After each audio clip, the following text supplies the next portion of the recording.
Depuis mercredi et le match entre l'équipe de France de football et celle d'Angleterre, on a beaucoup plus parlé des incidents et de la violence que des 2 buts de Michel Platini. C'est regrettable, mais c'est comme ça. Pour ma part, je me suis surtout attaché à dresser le portrait psychologique de ces voyous qui nous viennent d'Angleterre, ces hooligans. L'Angleterre a honte de ces voyous. Ils ont souillé le nom de la Grande-Bretagne, a estimé Margaret Thatcher en condamnant les actes de violence des hooligans. L'explication d'un philosophe. La violence est au cœur de l'homme et prête à se réveiller en toute occasion. Après tout, l'histoire, c'est la violence des événements. La littérature, c'est la violence des passions et des sentiments. La seconde, c'est l'occasion qui est offerte, finalement, de grands espaces, des voyages organisés à bon marché, l'occasion offerte au déferlement de masse d'un certain nombre de gens qui sont oisifs. Un mot qui fait peur. Mais qui cache-t-il en réalité? En fait, le hooligan n'accepte pas son apparence physique. Il fait en sorte de se rendre plus abominable. Par jeu, il se rend disgracieux. La façon qu'il a de se vêtir, ses tatouages, sont une insulte jetée à la face de la société. Il assume mal la réalité de sa classe sociale, la plus défavorisée. Il est évident que n'ayant aucun respect pour sa propre personne, il ne peut en avoir pour les autres, surtout dans les stades. Un match, c'est toujours une certaine passion. Un match, c'est un grand drame, un peu cruel, puisqu'il y a l'immolation de l'équipe perdante, et que l'émotion appelle l'émotion, et c'est peut-être par là qu'il faut, dans cette direction, qu'il faut chercher l'explication, une sorte de carnaval un peu sauvage, où finalement tout serait permis, ou du moins où l'on croirait que tout est permis. Mais pourquoi donc l'Angleterre? L'avis d'un sociologue. L'Angleterre exporte la violence parce que c'est un pays extrêmement contrôlé.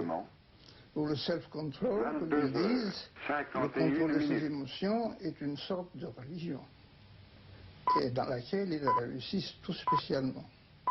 Alors, à certains moments, l'occasion se présente de réagir avec violence, avec une violence autant plus grande que le contrôle a été plus fort. En Angleterre, les lois n'ont pas prévu de punir la délinquance juvénile. 80% des jeunes gens arrêtés dans les bagarres autour des stades sont relâchés et ils recommencent. Pourtant, la répression ne peut pas tout résoudre. Un officier de police que j'avais interrogé en Angleterre m'a déclaré que tout doit venir de l'école et de l'éducation. Mais là-bas, la scolarité est obligatoire jusqu'à 16 ans et après, les hooligans sont livrés à eux-mêmes. Guy, qu'est-ce qu'il faut faire pour essayer de stopper tout ça? C'est surtout, si vous voulez, un problème spécifique au football, j'ai l'impression. Parce qu'il y a eu France-Angleterre de rugby, je crois qu'il n'y a eu aucun incident. Et c'était un match plein, dans un très bon esprit. Je crois que c'est au ministre européen, je crois que c'est un problème très important qui dépasse si vous voulez, le pouvoir des fédérations. Je crois qu'il faudrait qu'il y ait une espèce de table ronde avec les fédérations et les ministres européens concernés, parce que systématiquement, que ce soit les équipes de club ou l'équipe nationale, nous avons ce déferlement de violence, et ça ne date pas d'hier. Souvenez-vous le match à Saint-Étienne où il y a eu des images... Vous vous souvenez de Luxembourg aussi, il y a quelques temps, Mme Thatcher a fait les mêmes déclarations, c'est scandaleux. Je crois que peut-être y aurait-il une solution en envoyant les places directement dans les clubs, et que ce soit les clubs anglais eux-mêmes qui les distribuent aux gens qu'ils connaissent, aux supporters, ceux qui ont les cartes de supporters.